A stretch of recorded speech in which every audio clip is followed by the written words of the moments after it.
안녕하세요, 스미더스입니다. 지금은 스킬 박사죠, 트위터에서.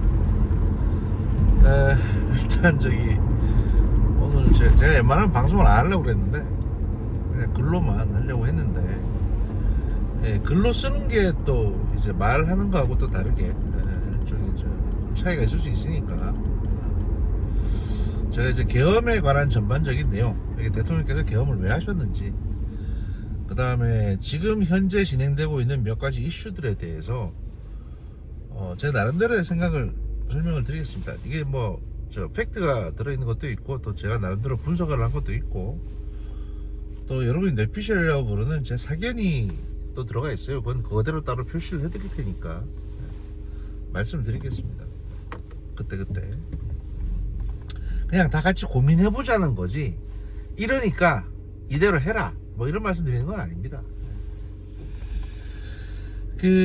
첫 번째로 이제 계엄을 왜 했냐, 도대체 비상계엄을 왜 했냐, 이런 것들에 대해서 의문을 갖는 분들이 많으시고요. 이게 이제 선거 문제, 부정선거라고 키워드가 지어지는 이 문제가 거론이 되다 보니까 어떤 분들은 아예 그냥 고개를 돌리십니다. 또 무슨 부정선거 얘기야 이러면서 이제 고개 돌리시고, 어떤 분들은 부정선거, 드디어 우리가 몇 년 동안 이 박해를 받으면서 주장했던 부정선거를 대통령께서는 인정을 하셨다, 뭔가 대단한 증거를 잡으신 게 아닐까, 이런 어떤 또 얘기를 하시는 분도 계시는데, 이게 사실 좀 난감하고 곤혹스러운 부분이긴 해요. 그런데 이제 이 부분에 대해서 제가 나름대로 정리를 좀 해드릴게요. 이게 물론 이제 수사를 통해서, 전면적인 수사를 통해서 밝혀내야 되는 부분은 맞습니다. 이 선관위에 대한 거는요, 감사든 수사든 하긴 해야 되는데, 지금까지의 과정, 그러니까 왜 계엄을 할 수밖에 없었냐, 선관위를 수사하기 위해서. 물론 비상계엄에 제가 추후에도 말씀드릴 텐데, 비상계엄의 이유는 여러 가지가 있습니다. 그 중에 하나가 선관위에 대한 수사예요. 그게 전부가 아닙니다. 그러니까 선관위에 대한 수사는 비상계엄의 이유에 포함되는 것 중에 한 20% 정도? 이쯤 되는 겁니다. 그냥 5가지 중에 하나다, 이렇게 보시면 되고. 그럼 비상계엄을 왜 했냐, 첫 번째 그거부터 이제 잡고 들어가죠. 기준을 잡고 들어갈게요. 첫 번째는 말씀드린 것처럼 선관위가 꽤나 부실한 측면이 많았습니다. 그래서 이제 윤석열 대통령이 검찰 시절부터, 그러니까 서울중앙지검장이었던 시절부터 선관위에 대해서 수사를 좀 해보려고 했어요. 그래서 영장을 청구를 하면 지방법원에 있는 영장판사들이 보통 40대에서 50대 초반인데, 이 사람들이 영장 발부를 안 해줍니다. 왜냐하면 일단 확실한 증거를 가지고 와라, 이런 식으로 얘기를 해요. 근데 사실 수색영장이나 그러니까 압수수색 영장이나 수사에 필요한 초기 단계의 영장은 그럴 만한 범죄가 있을 만한 정황이나 확인해 봐야 될 만한 것들이 있으면 발부가 되거든요, 보통. 그런데 유독 선관위에 대해서만큼은 영장 발부를 꺼려했던 겁니다, 지방법원의 젊은 판사들이. 왜 그러냐, 중앙선관위부터 각 지방선관위의 선관위원장들은 대법관이거나 또는 지방법원의 법원장들입니다. 다시 말해서 영장판사들의 대선배예요. 그리고 법원에서는 영장판사들의 사실상 직장상사입니다. 자기의 인사권을 가지고 계신. 그러다 보니까 관례가 그렇습니다. 관례가. 아니, 뭔가 분명한 게 없는데 우리 상사님이 관할하고 있는 직장에, 조직에 영장을 발부해? 수색영장을? 만약에 이렇게 했을 경우에, 발부를 했다 칩시다. 그러면 법원장님이나 이제 대법관님, 개인적으로 선배겠죠. 보통 서울대 선배일 텐데, 그분들이 이제 일단 전화가 올 겁니다. 거기 영장 발부했다며? 그래. 일 열심히 하네. 너 미쳤니? 이러실 거예요, 아마. 그러니까 이런 문제들 때문에 영장 발부를 거의 안 해줍니다. 진짜 확실한 증거가 없으면. 의혹만으로는 안 해줘요. 이러니까 검찰에서 영장을 받을 수가 없습니다. 경찰은 더한 거고. 그러니까 수사가 안 되지. 그래서 수사를 못 해요. 두 번째, 그럼 이제 감사원 감사가 있는데 수사가 안 되면 감사원은 대통령 직속기관입니다. 일단 헌법기관이긴 하지만 독립된 헌법기관이지만 감사원은 대통령 직속기관으로 분류가 되어 있기 때문에 선관위 입장에서는 야 우리가 사법부수장인 대법원장이 우리의 가장 우두머리인데 오야인데 물론 이제 우리가 독립된 헌법기관이지만 감사원의 감사를 받을 수는 없다. 왜냐하면 한번 이렇게 우리가 대통령 직속기관인 감사원에 감사를 받는 선례를 남겨두면 늘 권력에 휘둘릴 거 아니냐. 중앙선관위부터 시작해서 그러니까 선거관리위원회가 행정부에 이렇게 감사를 받는다는 거는 그 행정부의 수장들을 보통 선거로 뽑는데 이 공정한 선거 관리가 되겠냐. 이래서 안 된다. 이렇게 보통 얘기를 하는데 이것도 사실은 옛날에 이승만 때 그 3.15 부정선거 나고 막 개판 치니까 거기에 대한 일종의 이제 견제 차원으로 아주 강력한 독립성을 부여해줬던 거거든요. 박정희 때도 마찬가지였고 뭐 부선거 좀 문제가 많았죠. 그러니까 이제 선관위에 강력한 독립성을 부여해줬던 건데 이거는 지금 제가 앞으로 또 말씀드려야 될 그 국회에 그 87년도에 만들어진 이제 제6공화국 헌법이 국회에 너무 강력한 권한을 부여한 거랑 마찬가지 맥락입니다. 그 전까지 비정상적인 일이 너무 많았기 때문에 헌법상 강력한 독립권을 부여했더니 지금에 와서 수십 년이 지난 지금에 와서 인간들이 이걸 갖다가 남용을 하는 거죠 사실은. 아무튼 그래서 선관위는 감사원 감사도 거부합니다. 자 이렇게 되면 그러면 독자적으로 관리를 해야 됩니다. 청렴하게. 근데 그게 잘 안 돼요. 수십 년 동안 혼자서만 운영해온 조직이 예를 들어가지고 간단한 예를 하나 들어볼게요. 제가 등산 동호회나 뭐 테니스 동호회나 자전거 동호회가 있다고 칩시다. 근데 그 동호회가 한 30년 됐어요. 그리고 30년 동안 총무가 한 5명 바뀌었는데 그 총무들이 예산에 대한 모든 통제, 감사 이런 것만 했어. 그러면 그 조직에서 과연 횡령이나 이 공금이 모인 회비가 올바르게만 사용이 됐겠습니까? 아무 문제가 없을까요? 왜 문제가 없겠어요? 불륜부터 시작해서 오만 문제가 다 있겠지. 선관위도 똑같은 일이 발생을 한 거예요. 대법원장부터 시작해서 대법관 그리고 각 지방법원의 법원장들이 선관위에 일단은 대표입니다. 대표인데 그분들이 선거관리위원회를 직접 통제하지 않으세요. 왜냐면 이제 법관들이 선관위 위원장이 되는 건 당연직이기 때문에 선거관리위원회는 이제 위원장 휘하에서 각 위원들이 있거든요. 그 위원들도 다 뭐 상근위원은 한두 명밖에 없고 나머지 다 비상근이에요. 그러면 이사회에 있을 때만 모이는 거죠. 그러면 이제 상근위원이 하나 있고 선관위원이 하나 있고 그 밑에 사무총장이 있습니다. 그리고 사무차장이 있을 텐데 실질적으로 실세는 선관위의 모든 실무를 담당하는 실세는 사무총장과 사무차장이 되는 거예요. 이 사람들이 젊었을 때부터 선관위 직원으로 뽑혀가지고 착착 올라와서 이제 조직을 다 장악을 하게 된 거니까. 그러니까 사실은 직원들의 복무기간을 할 권한이 사무총장이나 선관위 사무총장이랑 사무차장 이런 사람들에게 있는 겁니다. 뭐 선관위도 감사실장도 있겠죠 당연히. 그리고 이제 베테랑 선관위 간부들이 있을 겁니다. 일 잘하는 직원들. 여기서 문제가 발생을 합니다. 선거라는 게 보통 2년에 한 번씩 오거든요. 그리고 보통 한 2달 정도 바짝 일하는 조직입니다. 이러다 보니까 처음엔 이 사람들도 사명감으로 열심히 일을 했을 거예요. 했을 텐데 시간이 지나고 또 막 뭐 자꾸 이게 세상이 발전하니까 또 여러 가지 휴직 제도나 육아휴직, 휴가 뭐 이런 것도 많아지니까 이 사람도 나태해집니다. 나이가 들면. 그러다 보니까 무슨 일이 발생하냐면 진짜 바쁜 선거철에 베테랑 선관위 직원들이 휴가를 내거나 휴직을 하는 일이 발생을 해요. 그 사람들이 일을 안 하고 가버리는 거예요. 그냥 잠깐 딴 데로.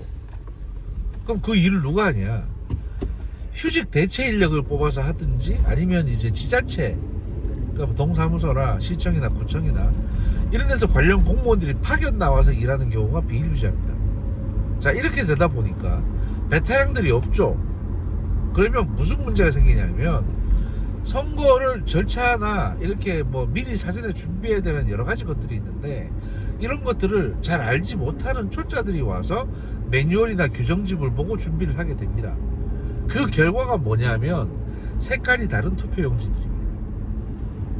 예를 들면 경험이 많은 선관위 직원이 미리 준비를 하게 되면 뭐 규정집에 있는 뭐 이제 아마 몇 그램짜리 뭐로 하고 뭐 색깔은 어떤 색으로 하고 하게 된다 뭐 이런 것도 있을 거예요. 분명히 있을 텐데 이걸 갖다가 미리 이제 발주를 합니다. 인쇄소에 발주해서 이렇게 만들어 주세요 하는데 그게 전국 단위로 한 군데서 만드는 게 아니라 전국 단위로 나눠서 만들거든요. 이렇게 되다 보니까 전국 단위에서 나오는 샘플이 다 다를 수가 있어요. 조금씩 미세하게 색깔 차이가 날 수 있는 겁니다. 그 사용하는 종이에 따라서. 자, 이렇게 되니까 야, 이 투표용지가 색깔이 왜 달라? 이런 문제가 실제로 생기는 거죠. 야, 이걸 그럼 미리 니들이 체크를 해야 될 거 아니냐고 하지만 그걸 체크해야 되는 베테랑 직원들은 휴직하고 휴가 갔는걸요.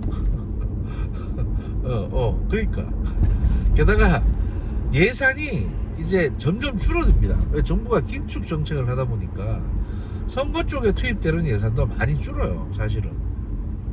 그러다 보니까 예전에 준비했던 거 뭐 이제 아무 색깔이 없는 빈용지들 있으면 이걸 재활용하기도 하고 또 사전에 준비 못했던 걸 새로 만들기도 하다 보니까 이제 의뢰하는 업체가 달라지고 이러면 이제 또 달라지는 거예요. 그러니까 그런 걸 다 철저하게 검수를 해야 되는데 그 검수할 만한 베테랑들이 다 휴가 가거나 휴직을 했으니까. 네. 이제 그게 첫 번째 문제입니다. 두 번째는 정부 전체에 전산화 바람이 붑니다. 그래서 이걸 다 전자적으로 해보자. 또 전자적으로 하게 되면 수출도 할 수 있잖아요. 시스템 수출도 할 수 있으니까 그렇게 한번 해보자고 해서 뭐 전자투표기라든지 그러니까 전자개표기라든지 그 또는 이제 그 투표 용지 숫자를 세는 그런 기계라든지 또는 이제 찍혀 있는 걸 광학식으로 체크해가지고 이제 검표한다든지 이런 기계들을 개발을 하게 됐는데 이렇게 하다 보니 이제 무슨 문제가 생기냐면 옛날에 그냥 손으로 찍고 손으로 개표하고 이럴 때는 사실 종이는 그냥 싼 종이 써도 됐거든요. 아무 종이는 그러니까 옛날에 그 왜 그냥 회색 투표지 그냥 하얀색 투표지에 대충 인쇄만 했어도 어차피 사람이 하나하나 손으로 펴서 셀 거니까 상관없었습니다. 그냥 질이 좀 떨어지는 휴지란다 종이라도 아무 상관이 없어요. 어차피 사람들이 다 손으로 펴서 셀 거니까. 그랬는데 이게 전자화가 되다 보니까 무슨 문제가 생기냐면요. 중간에 이제 롤러들이 있잖아요. 종이를 빨아당기는 롤러가 있는데 이거 이제 레이저 프린터 써보신 분들은 이해를 하실 겁니다. 레이저 프린터를 한 5년 이상 사용하게 되면 그 롤러에 먼지가 묻습니다.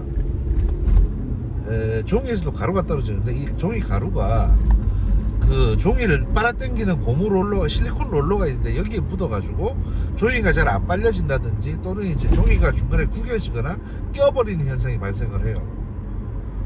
전자개표기도 마찬가지입니다. 이게 수백만 장을 세기 때문에 몇천 장, 몇만 장이 넘어가면 종이의 질이 낮은 종이는 중간에 이게 이제 껴버립니다. 자꾸 걸림 현상이 발생을 하니까 이 걸림 현상을 방지하고자 종이에 특수 코팅을 한다든지 하는 일이 생깁니다.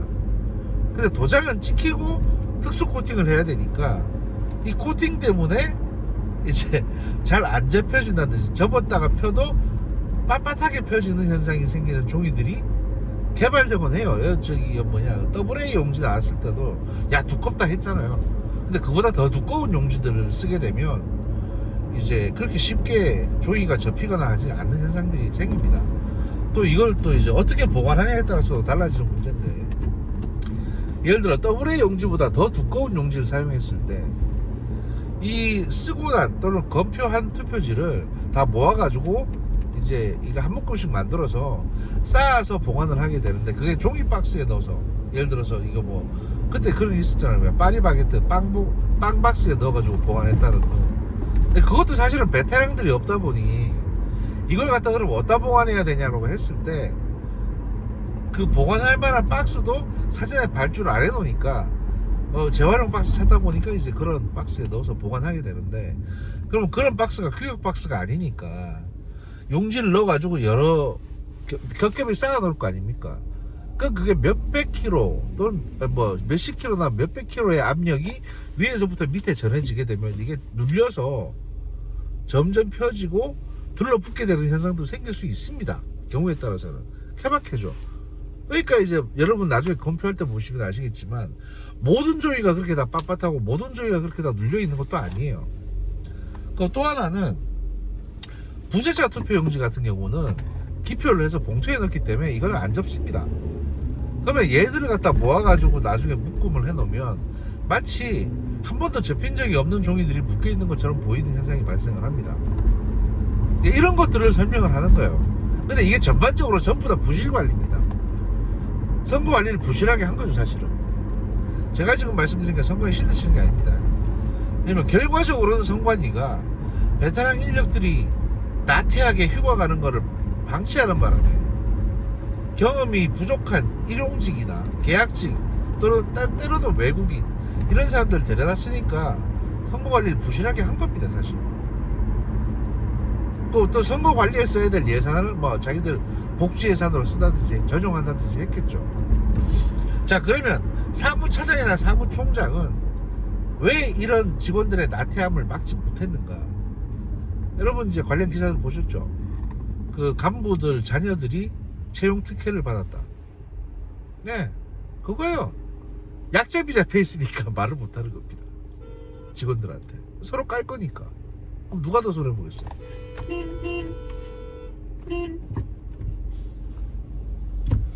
뭐 그런 거지 뭐.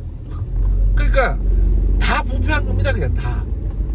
그러니까 이게 소소한 부패가 결국에는 선거에 대한 불신까지 불러오는 강력한 부작용을 불러온 겁니다.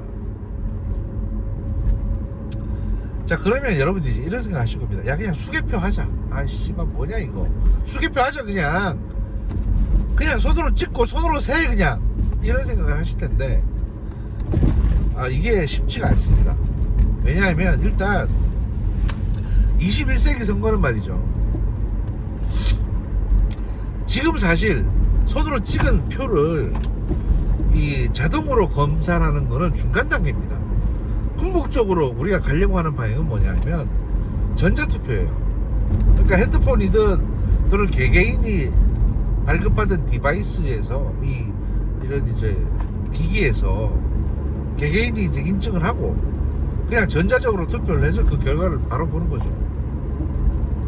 그러려면 이제 IT 보안이 가장 중요한데, 물론 선관위 IT 보안은 부실하기 짝이 없습니다.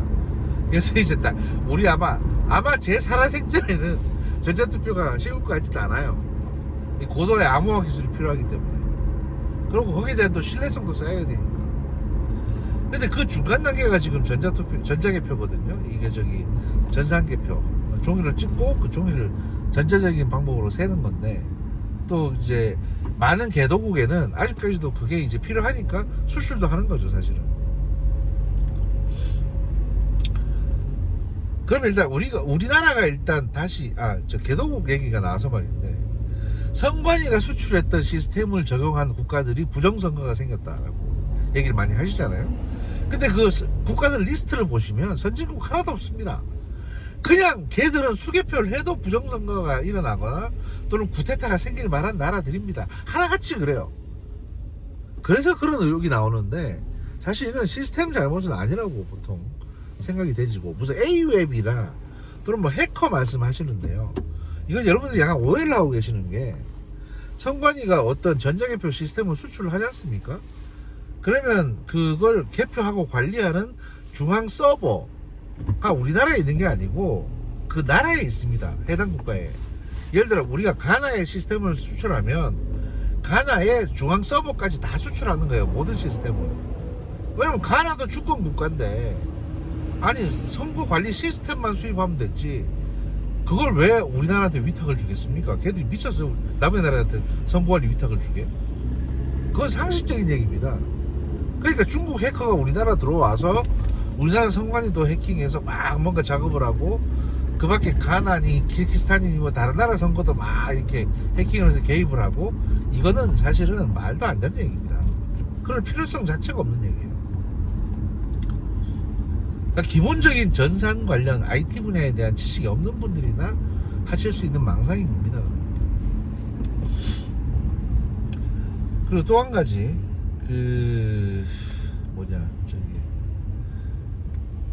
전자개표 그 수개표가 왜 이제 힘드냐. 옛날에는 말입니다. 여러분 옛날 선거 보시면 그치, 부정선거 관련해서 많은 분들이 이제 주로 부정선거네 라고 생각하시는 분들이, 부정선거가 존재하네, 지금의 선거는 부실하네 라고 생각하시는 분들이 주로 40대 중반, 그 다음에 50대 60대 70대 이런 분들이 많습니다. 그게 그분들 눈에는 왜 그렇게 보이냐면 지금의 선거 관리가 너무 어설퍼 보이거든요.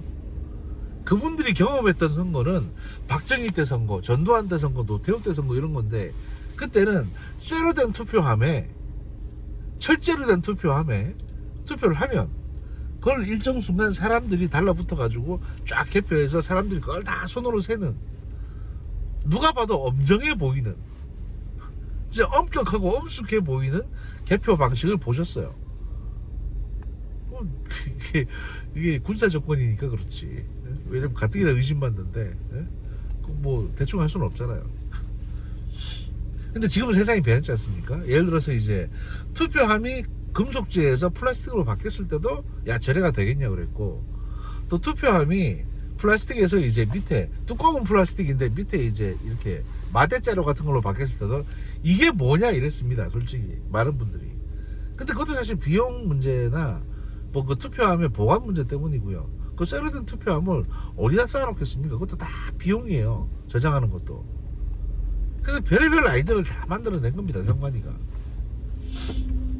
효율적으로 해보려고.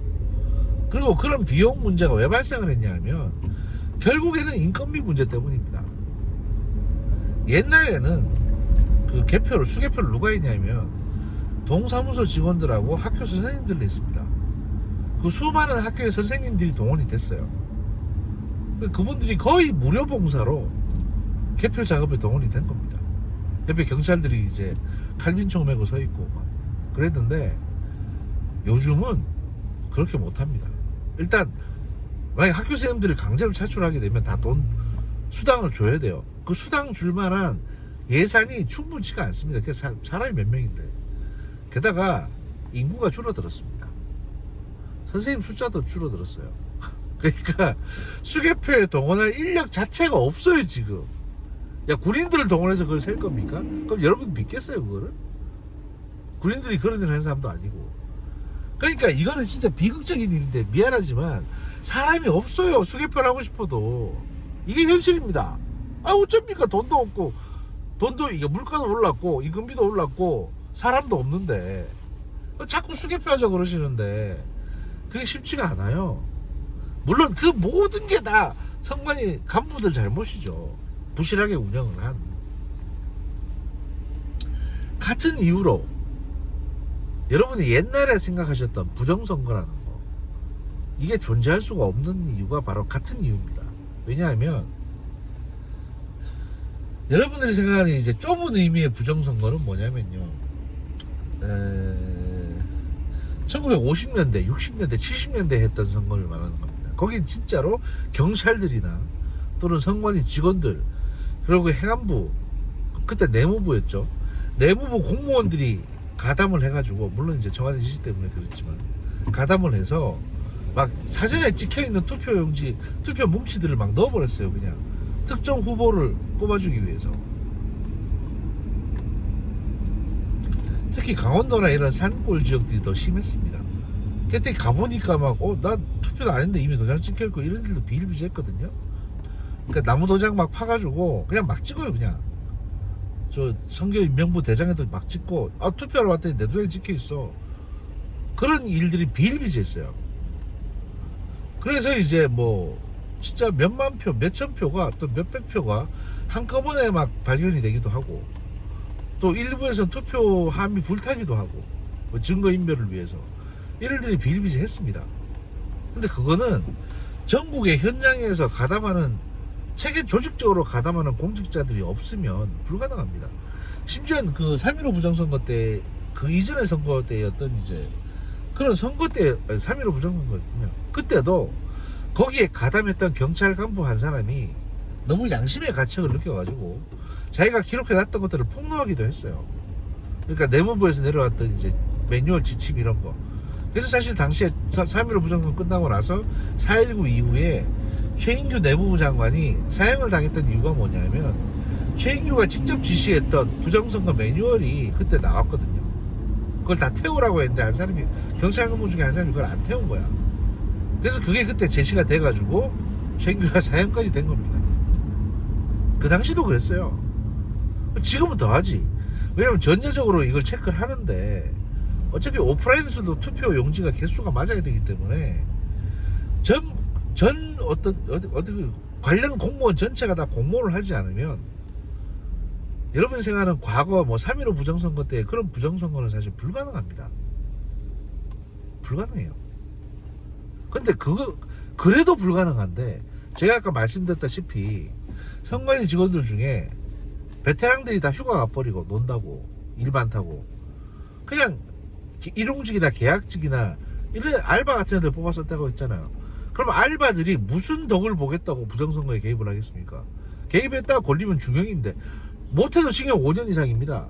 근데 걔들이 무슨 호강을 하겠다고. 게다가 과거에는 50년대, 60년대, 70년대에는 그 독재자들이 독재하던 시대였잖아요. 최소 임기가 10년 이상이에요, 그 사람들은. 그리고 평생 아마 독재할 가능성은 높았고, 그런 사람들이 존재할 때는 뭔가 좀 같은 범죄를, 그 사람 말 듣고 범죄를 저지르면 내 미래도 길게 보장이 되겠지. 근데 지금 그런 게 어디 있습니까? 국회의원 임기 4년, 대통령 임기 5년인데, 5년짜리 위해서 자기 전체 인생을 날릴 정신 나간 놈이 누가 있어요? 그러니까 이건 아예 말이 안 되는 겁니다. 그런 식으로 조직적인 부정선거가 대한민국에서 존재한다는 건 말이 안 되는 거예요. 그리고 이제 두 번째, 이건 신앙의 영역이 아니라 합리적인 영역입니다. 그리고 두 번째는 처음에 그 부정선거를 주장하셨던 분들이 문제예요, 사실은. 공병호, 황교안, 민경욱 이런 사람들입니다. 뭐 보셔서 아시겠지만 민경욱 씨는 내가 떨어졌으니까 부정이다 이런 말씀하셨고, 공병호나 황교안 같은 분들은요, 당시 2020년도 선거에서 그 미래통합당인가 미래한국당인가 하여튼 새누리당 후신 있잖아요. 거기 이제 보수정당에 공천 당대표 하셨던 분이랑 공천 심사위원장을 했던 분입니다. 공병호 씨가 그러니까 공천 심사에 깊이 관여하셨던 분이에요. 그래서 그분이 공천을 개판으로 했습니다. 진짜 그때 보시면 진짜 공천 개판으로 했어요. 그래서 4년 뒤인 2024년 선거에서는 그러지 말고 공천 좀 제대로 해보자 했는데 한동훈이 또 공천 개판으로 했죠, 사실. 그래서 사실 선거 진 겁니다. 우리가 득표는 민주당 49, 뭐 제가 정확한 수치 모르겠습니다만 그때도 비슷했는데, 그때 2020이나 2024년도는 비슷했습니다. 민주당이 49% 득표했으면 국민의힘은 전체로 봤을 때 47%나 46%는 득표를 했는데 왜 의석수는 차이가 이렇게 많이 나냐? 이거는 우리가 소선구조구제라서 그래요. 아무리 표를 많이 받아도 2등은 당선이 못 되는 구조입니다. 그래서 그런 거예요. 그냥 꼬우면 공천을 잘하든가 아니면 인기라도 좋든지 아니면 홍보라도 잘하든지, 이걸 다 실패해 놓으니까 이런 결과가 나온 거지, 이게 부정선거 탓이 아니라고요. 미국은 모르겠습니다. 미국은 워낙 원시적인 나라니까 선거제 자체가. 근데 한국은 굉장히 좁은 나라이기 때문에 그런 게 과거에 비해서 지금은 그게 불가능합니다. 그래서 거기에 기반한 논의의 시작은 존재할 수가 없어요. 그럼 대통령께서는 이걸 왜 의심하셨냐? 대통령 아까 맨 처음에 다시 돌아가서 대통령이 의심했던 부분은 뭐냐면 선거의 부실한 관리 부분입니다. 그래서 이걸 수사를 해보려고 했더니 영장이 안 나와요. 그래서 감사원에서 통해서 감사를 하려고 했습니다. 왜냐하면 일단 너무 부실하고 문제될 정황이 발견이 됐거든요. 국정원에서 선관위 서버에 대해서 샘플링 조사를 했습니다. 전체 다 조사한 것도 아니고 한 5% 정도만 샘플링 조사를 했었어요. 그때 선관위도 동의했었고 한국정보진흥원인가 뭐 전산정보원인가 뭐 거기랑 국정원 사이버 대응센터랑 같이 했거든요. 그랬더니 서버가 엉망진창인 거예요. 비밀번호도 그렇고 또 막 숭숭 뚫리는 겁니다 그냥. 그러니까 해킹에 너무 취약하더라. 야, 이런 시스템 가지고 앞으로 전자투표까지 어떻게 하냐. 결국에는 이게 선거가 진행될 때마다 계속 이런 문제가 발생을 할 텐데, 선거 부실하다 뭐 어쩌다, 그러니까 니들한테 자정을 하라고 했더니 자정이 안 되고, 수사를 통해서 처벌을 해야 될 것 같은데 몇몇 책임자들을 수사를 못하게 영장이 안 나오고, 감사원 감사를 했더니 자기들 같은 헌법기관이라고 감사 못하게 해요.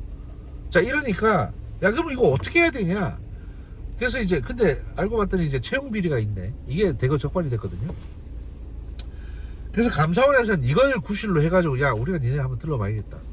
그래서 강제 감사를 시도를 했어요. 이제 하려고 계획을 잡았거든요.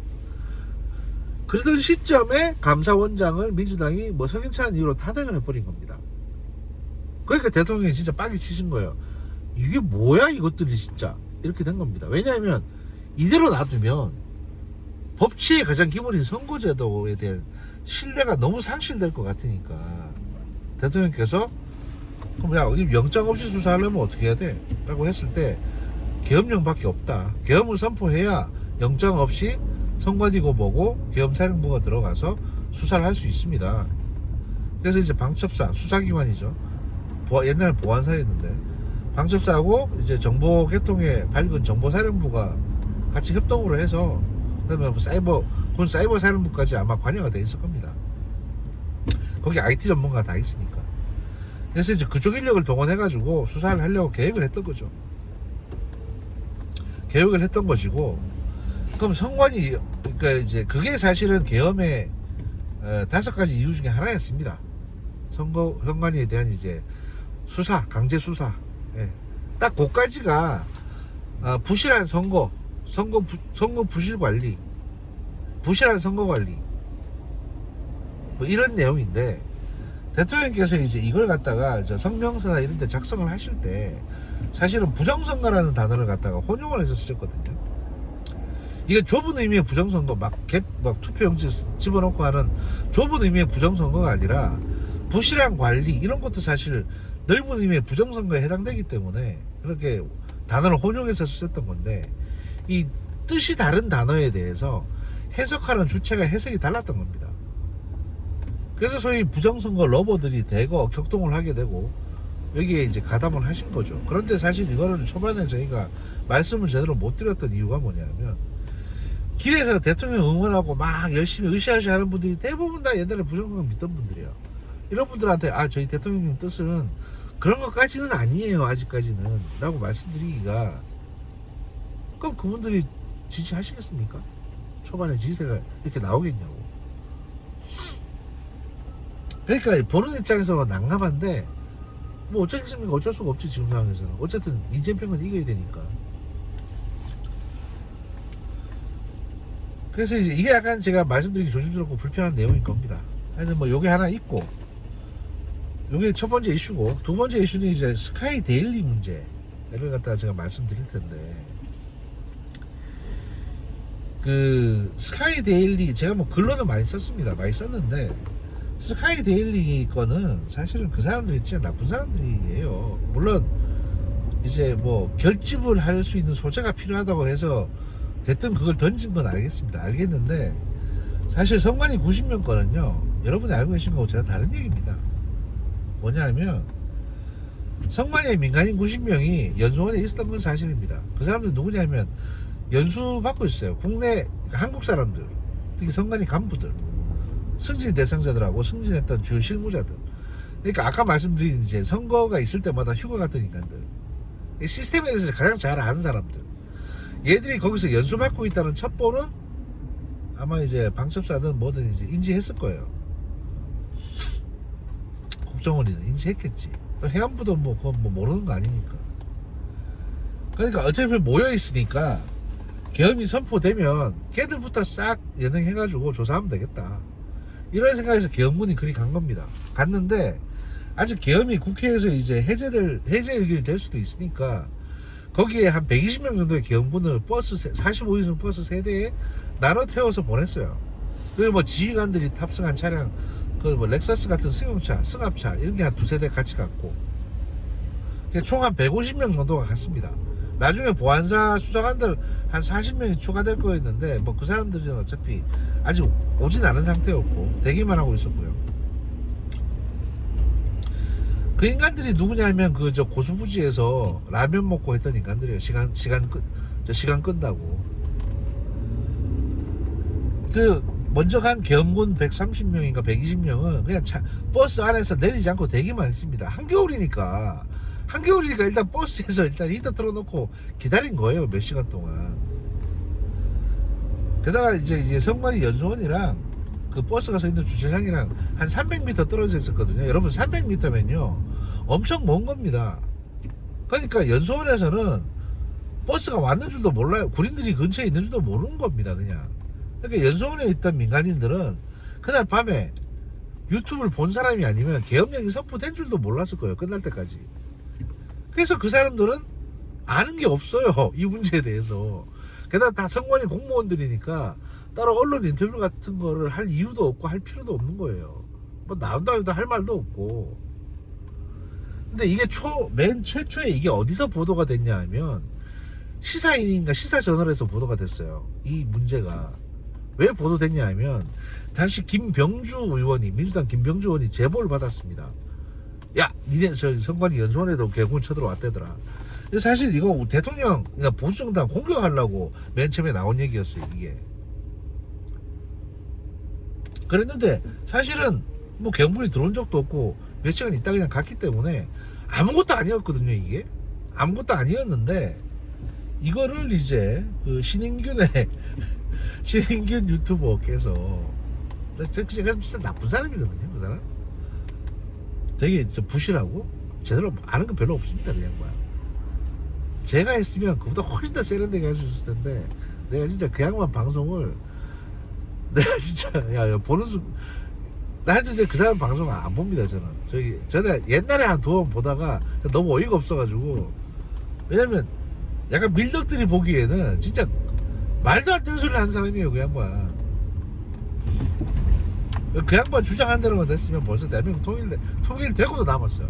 김정은은 몇 번이고 죽었을 테고 북한에도 쿠데타가 몇 번은 생겼을 거야. 하여튼 진성호랑 다를 게 하나도 없는 사람이에요. 큰일 났다 뒤집었다 어쩐다 하고.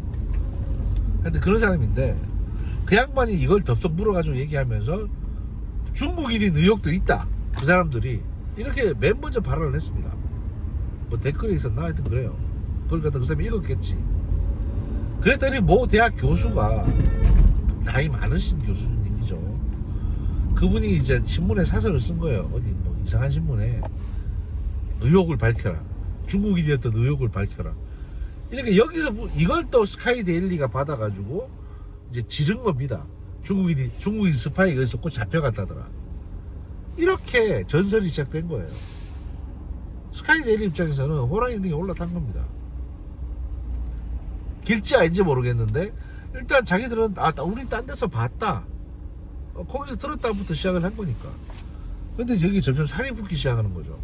왜냐하면 매출이 올라가고 구독자가 늘어나고 응원 전화가 오고 이제 정론진 스카이 데일리 뿐이다 뭐 으쌰으쌰 해주니까 내가 보기엔 얘들이 미쳤어요. 그냥 그 스카이 데일리 기자 몇 명 되지도 않습니다. 그리고 지금 이 기사를 쓰고 있는 허겸이라는 사람은 과거에 뭐 했던 사람인지 이력 자체가 불분명한 사람이에요. 국정원 출신 당연히 아니고. 그 필진 중에 이천이라고 국정원 출신 국정원에서 뭐 역사 강의하고 하던 사람이 하나 있는데 그 사람은 이 기사하고는 아무 상관이 없습니다. 지금 그 대표인 사람은 그냥 언론인 출신이에요. 근데 뭐 언론인 출신 대표가 무조건 다 공정성 있고 이런 건 아니거든요. 여러분 저기 그 뉴스타파도 그렇고 한겨레도 그렇고 다 보셨잖아요. 그 양반들 어떻게 사는지. 뭐 한 1억 받고 뭐 무슨 대기업 뭐 족보집 같은 거 1억에 팔고 앉았고 막 또 김만배랑 같이 어울리면서 돈 받고 이상한 녹취록이나 가짜 녹취록이나 만들고. 솔직히 기자들 솔직히 이렇게 신뢰할 만한 사람 못 됩니다. 특히 나이 든 기자들은 돈밖에 몰라요. 저 솔직히 생각하면 그래요. 그런 사람 되게 많습니다. 이상한 사람 되게 많아요. 여러분이 그렇게 욕하는 한동훈 지지하는 김종혁이도 경력만 보면 훌륭한 기자입니다. 근데 거짓말 떨고 있잖아요. 대부분 다 그래요. 언론인 출신들이. 가장 못 믿을 인간들이 기자들입니다. 근데 스카이데일리의 전설이 그렇게 시작됐고 여기 점점 차이 붙습니다. 게다가 무슨 뭐 이상한 박모 변호사라는 사람이 있는데 일단 그 사람도 이해가 안 가는데 누가 봐도 뻔한 거짓말을 막 하기 시작하더라고요 이제는. 예를 들면 뭐 바이든이 임명한 국방정보국 DIA 국장이 이제 독자적인 그러니까 트럼프가 2017년도에 임명한 DIA 국장인 모 장군이 있는데 그 사람이 독자적인 작전을 했다. 그 사람이 2022년도에 DIA 그만두셨고요. 아니지 2020년도 그치 2020년에 DIA 국장을 그만두셨고 2022년도에 DIA 국장을 그만두셨고 그 사람이 그때부터 지금까지 민간인입니다. 민간인이 미군을 지휘해서 뭘 했다고요? 말도 안 되는 얘기입니다. 그거는. 그 뒤로 DIA 국장이 2명이 더 있어요.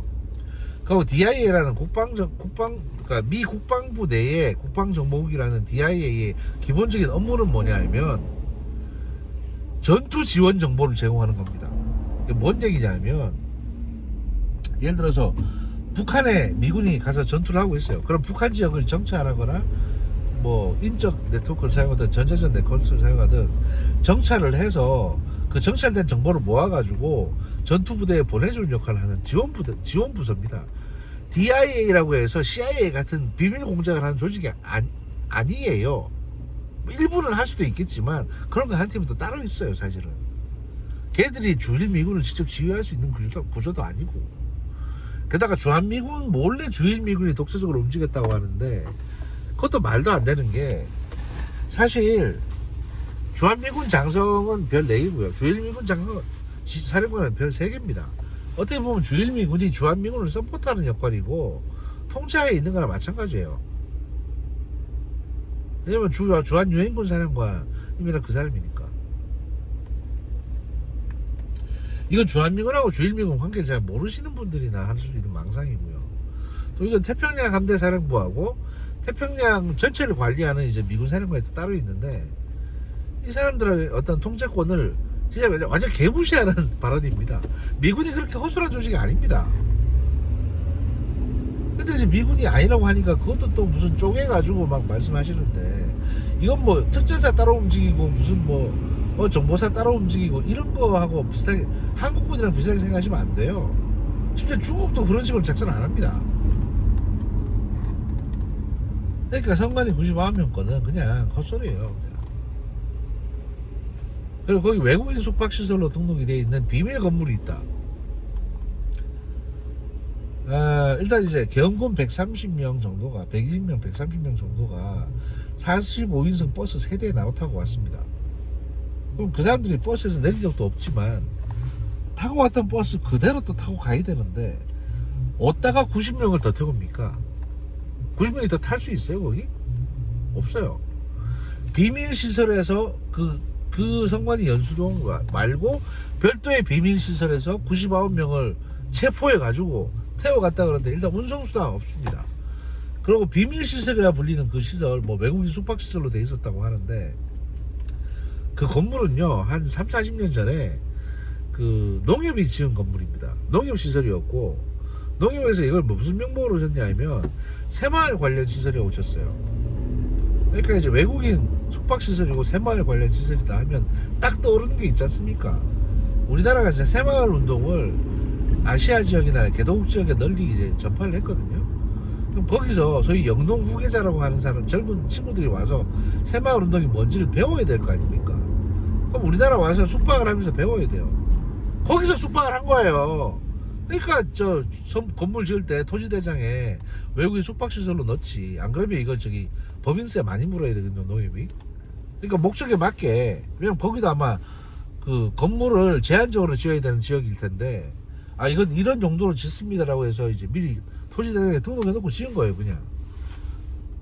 그리고 이게 시간이 지나니까 이제 이 건물을 농협이 선관위한테 줬는데, 선관위도 이제 해외에 이제 선거 관련 이런 거 할 때 외국인들이 들어와서 선거를 배우니까, 선거제도를 그런 외국인 숙박시설로 일부 사용을 하고 하니까 그 토지대장의 목적을 변경하지 않은 겁니다. 거기 일단 그렇게 지어진 건물, 그 토지 지금 있는 부지도 사실은 용도 변경이 안 됐을 거예요. 그게 그린벨트 낼 수도 있고 또는 상업용 부지가 아닐 수도 있기 때문에 굳이 이거를 용도 변경을 하게 되면 어마어마한 법인세 내야 될 수도 있거든요. 그러고 종부세 내야 될 수도 있습니다. 왜냐면 그 종부세 제도가 한번 개편되면서 세종연구원이나 각종 공공기관들이 종부세 폭탄을 맞은 적이 있습니다. 그래서 용도 변경을 함부로 할 수도 없어요. 근데 외국인 관련 시설이라 그러면 면세 혜택이 좀 주어지는 게 있으니까 아마 그래서 그렇게 했을 거예요. 변경 안 하고. 이런 걸 서류만 찾아보고 야 찾았다 증거 찾았다 이러시는데 이거는 디테일한 현실을 모르면 그런 헛소리를 하기 딱 좋습니다. 그리고 무엇보다 결정적으로 아니 중국인 간첩을 들어와서 숨겨놨다 칩시다.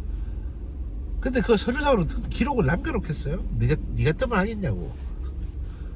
말이 되냐고 도대체.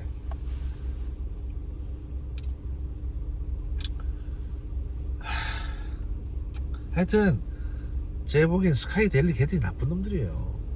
그리고 제가 스카이데일리 기자하고 저 지인이 하나 있습니다. 거기 그 기자하고 대화를 좀 해봤어요. 그러니까 니네 도대체 왜 이러냐 했더니 걔도 진위 여부를 잘 몰라. 지네 회사에서 쓰는 기사 때도. 그러면서 저한테 뭐라 했지 아세요?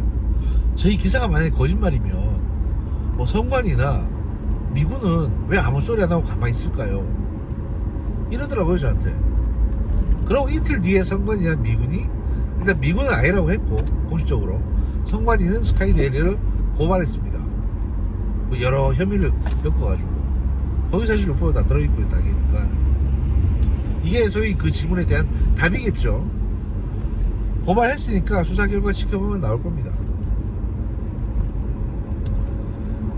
자, 그 다음에 이제 계엄의 이유 중에 또 하나 성관이 문제 말고 그럼 대통령께서 계엄을 왜 하셨냐. 애초에 대통령께서 맨 처음에 이런 말씀 하셨습니다. 이게 경고성 계엄이다. 그러니까 이제 그 민주당 쪽 사람들이 사실은 윤석열 대통령에 대해서 2년 동안 계속 욕을 했잖아요. 한 3년이지 3년 내내 욕을 했어요. 저거 술주정뱅이다, 무능하다, 무식하다, 장님무사다. 그러니까 욕을, 그러니까 자기들이 처음에 시작했을 때는 그냥 근거 없는 욕이었는데 이걸 한 3년 정도 하게 되면 진짜 욕하는 사람들도 그렇게 믿게 됩니다. 상대를 우습게 보게 되는 거지. 그러니까 지금 대통령께서 계엄하신 것도 저 그냥 빡쳐가지고 그냥 술 먹고 계엄한 거 아니냐부터 시작해서 정권 연장하려고 계엄한 거 아니냐 이렇게 오해를 하고 계시는데 그거 아닙니다. 이건 고도의 정치적인 행위예요. 뭐냐면 대통령이 2년 반 동안 계속 참았잖아요. 왜냐하면 정부가 들어서고 나서 국회에다가 이런 법을 좀 만들어 달라고 해서 올렸습니다. 근데 민주당이 다수당이니까 정부에서 만들어 달라고 했던 법들을 다 캔슬 시켜버렸어요. 부결시켜버린 거지. 그러니까 예를 들어 여가부를 없애려면 정부 조직법이 개편이 돼야 되는데 이게 국회에서 개편이 안 돼요. 법이 바뀌어야 여가부든 뭐든 없앨 수 있는 거예요. 대통령 마음대로 없애는 거 아닙니다. 또 국정원 수사권 회복, 대공수사권 회복하려면 그것도 법이 바뀌어야 되는데 민주당이 그걸 안 바꿔주는 거예요. 그래서 이제 2024년 총선 직전까지 계속 그렇게 하면서 참았습니다. 그때까지 왜 참았냐 하면 계속 탄핵을 당하고 공직자들이 억울하게 검사들이나 이런 사람들이 탄핵을 당했어도 참았어요. 왜 참았냐 하면 2024년 총선에 국회의원 선거에서 이겨가지고 다수당 내면 그때 우리가 우리 뜻대로 하자 이렇게 참았던 겁니다. 그런데 결과가 뭡니까? 한동훈이 선거 공천을 개판으로 했죠. 물론 그것도 사실은 VIP 잘못이긴 합니다. 예, 그건 누구 탓하겠어요. 그래서 심플하게 결과만 봤을 때 총선을 조졌습니다. 그리고 이제 저쪽이 숫자가 더 많아졌어요. 그래도 어떻게든 협치를 해보려고 해서 이재명도 만나고 협치해보려고 했는데 그게 또 잘 안 됐습니다. 그러다 보니까 그런 와중에 감사원장 탄핵을 하고 누구 탄핵하고 탄핵을 22번인가 했어요. 방송에서 탄핵했죠. 근데 그렇게 탄핵당했던 사람들이 헌재 가니까 재판에서 다 이겨서 다시 돌아왔습니다. 결국 진짜 탄핵은 윤석열 정부 발목 잡기였습니다. 그 예산도 엄청 삭감했죠. 자, 이렇게 되니까 대통령 입장에서는 국회가 가지고 있는, 국회가 행정부에 대해서 할 수 있는 가장 강력한 권한인 탄핵을 저렇게 밥 먹듯이 쓰는데, 왜냐면 그 이전 정부까지만 해도 탄핵이 한 건 있을까 말까였습니다. 탄핵을 그렇게 쉽게 할 수 있는 게 아니에요. 근데 이재명이 집권한 민주당 정부에서는, 이재명이 대표 민주당 정부에서는 탄핵을 진짜 밥 먹듯이 합니다. 탄핵이 사실상 계엄령이나 같은 거예요. 권한으로 따지면 국회에서 할 수 있는 계엄령이 탄핵인 겁니다. 그럼 대통령이 할 수 있는 탄핵은 뭐냐? 그게 비상계엄인 거예요. 일시에 비상대권을 활용해서 입법부의 입법 사법 기능을 정지시켜버리는 거예요. 그래서 사실 대통령께서 경고성 계엄이라고 했던 겁니다. 그리고 실현 가능성이 없는 계엄을 했던 거예요. 내가 이만큼 화가 나 있고 이 사안이 이만큼 엄중합니다. 첫 번째는 국회에 대한 경고입니다. 두 번째는 국민들에게 지금 상황이 이렇게 안 좋다. 그러니까 제발 집중 좀 해주시고 좀 도와주십사 하는 겁니다. 지금 많은 국민들께서 무슨 말씀하시냐면 12월 12일 날 대통령께서 이 계엄의 정당성에 대해서 왜 했는지에 대해서 한 20분 정도 입장 발표를 하셨습니다. 12월 3일 계엄령 선포 당시에는 그냥 계엄 선포 5분 만에 끝냈습니다. 긴 말 안 했죠. 지나고 나서 그 국민들이 뭐라고 말씀하시냐면, 야, 12월 12일 날에 했던 그 30분짜리 연설 차라리 12월 3일 계엄 선포 때 했으면 좋지 않았냐. 그럼 계엄령을 선포하지 말고 그 연설만 했었어도 그냥 어느 정도 효과가 있지 않겠느냐 라고 아쉬워하시는 분들이 많으신데요. 이건 여러분 가슴에 손을 얹고 생각을 해보셔야 되는 게, 그때 만약에 대통령께서 그냥 계엄령 선포 안 하고 연설만 하셨다면 여러분 몇 명이나 그거 보셨겠어요? 아니, 귀뚱으로 들으셨겠어요? 대통령이 그때 연설했는 줄도 모를걸요 아마. 또 나와서 헛소리 했겠지. 야, 오늘은 노래 안 부르는데? 이러셨을 거 아닙니까? 솔직히 까놓고 얘기해서.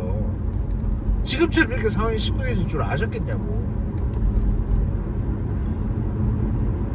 국회에서 탄핵을 몇 번을 했는지, 얼마나 심각한 예산을 날렸는지, 이재명이 얼마나 무리수를 두고 있는지, 또 대통령이나 행정부가 진짜 얼마나 무력한 상황인지 여러분이 아셨겠냐고요. 지금 와서 여러분의 뽑았던 대통령이 질질 끌려다니고 공수처에 끌려다니고 공무원들한테 끌려다니고 이러니까 이제서야 응원하고 나서지 않습니까? 지금까지 뭐 하다가 이재명 싫다는 얘기 그렇게 하시면서 대통령은 지금까지 2년 반 동안 응원도 안 하고 방치하셨어요. 물론 우리가 잘한 일이 많은데 홍보를 못했습니다. 그건 우리 잘못이에요. 근데 지지자들은 과연 뭘 했느냐? 우리 돌아봐야 됩니다. 나라의 근간이 여러분 말 맞다나 중국에서 해킹당하고 무너지고 있는데, 우리가 과연 우리 나라를 위해서 뭘 얼마나 했는지에 대해서 우리 스스로 돌이켜 생각해 봐야 됩니다. 관심이 있었는지, 여론조사 전화를 받아보기나 했는지.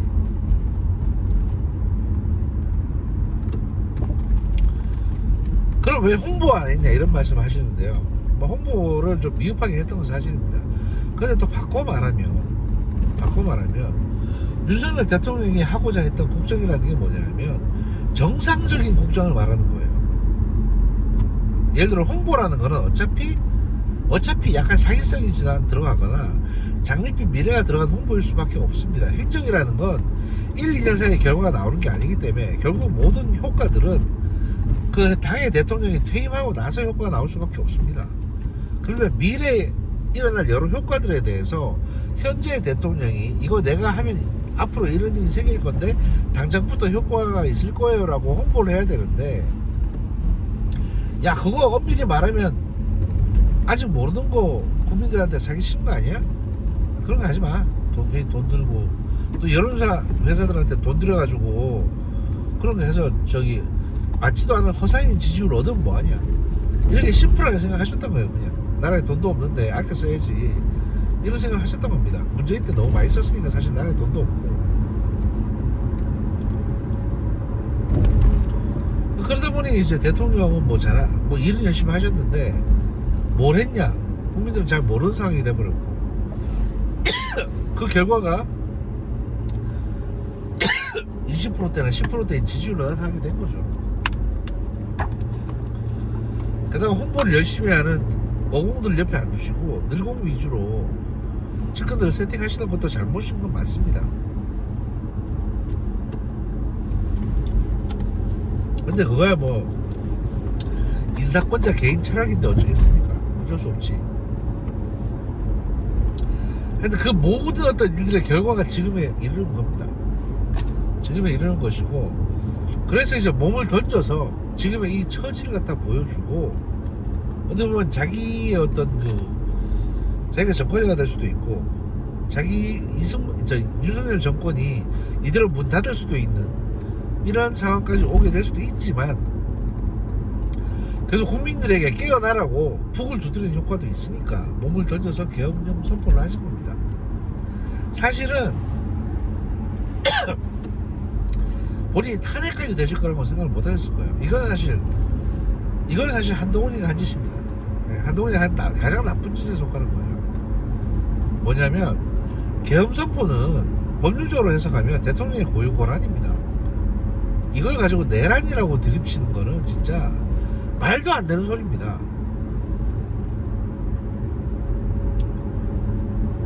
그리고 국회에서 해제하도록 다 보장했어요. 군대도 늦게 투입하고 다 보장했습니다. 그 당시 내부 영상 제가 다 가지고 있거든요. 다 확보했거든요. 국회 내부가 얼마나 평화로웠는지 의결까지 또 출입이 자유로웠던 당시 국회의원 신분이면 그 외곽 경비하던 경찰이 다 들어보내줬습니다. 회의장에 회의에 참여하실 수 있도록. 그래서 그 모든 것들을 평화롭게 할 수 있도록 보장했던 모든 증거 자료를, 특히 민주당 쪽에서 나온 증거 자료를 우리가 다 확보해서 이게 다 서류로 만들어서 헌재에 제출을 했습니다. 그래서 당시 얼마나 평화로운 상황에서 계엄이 해제되는 것까지 다 보장을 했는지를 알 수 있을 거예요. 사실 윤석열 대통령께서 계엄을 선포하셨을 때는 이게 한 2-3시간 내에 해제되는 거를 전제를 해서 선포를 한 겁니다. 막말로 국회에 있는 사람 숫자가 몇 명인데 그걸 다 통제하려면 그냥 군대 한 3-4천 명 보내야 가능한 일이에요. 근데 안 보냈잖아요. 그만큼. 그거 다 보장했잖아. 회의를. 심지어 국회 의결은 화상회의로도 가능합니다. 굳이 회의장 안 모여도 돼요. 사실은 다 보장한 겁니다.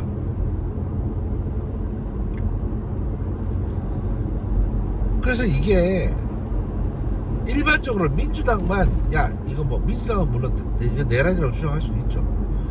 민주당만 모여서 이거 윤석열 내란한 거다 이러면 국힘에서 그게 무슨 내란이냐 이래서 밀당할 수 있는데 문제는 이제 수사기관들이 패닉에 빠져서 계엄 관련 수사를 내란죄에 근거해서 수사를 시작한 게 문제입니다. 일단 그럼 수사기관들은 왜 패닉에 빠졌냐, 특히 경찰. 한동훈 때문이에요. 뭔 얘기냐면 야당 대표가 이거 내란이라고 주장하는 거는 그럴 수 있어요. 근데 여당 대표인 한동훈마저 당일날 와가지고 이거 위법하고 위헌인 개헌이고, 왜냐하면 얘는 지금 대통령하고 얘기도 안 해보고 와서 무슨 이유로 개헌하는지도 모르면서 와서 무조건 위법하고 위헌이라는 식으로 민주당과 같이 같이 행보를 했습니다. 박주민한테 속은 거예요. 그냥 너도 체포명단에 있다더라. 존재하지도 않는 체포명단에 한동훈이 들어있답니다. 말이 되는 소리예요 이게?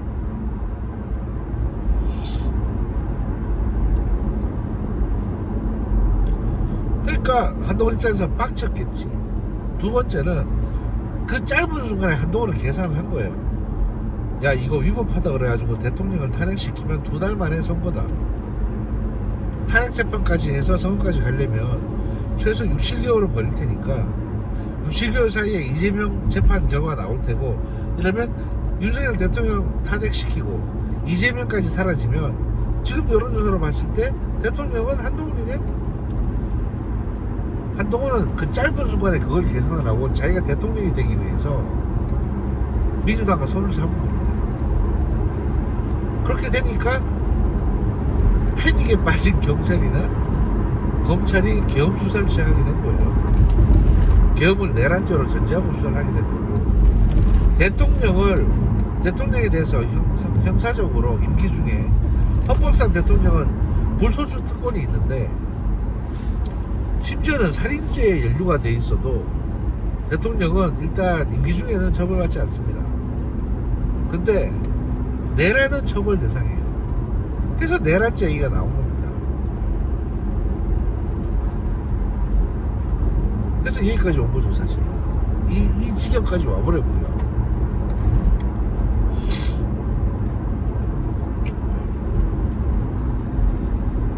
그게 심플한 팩트입니다. 네.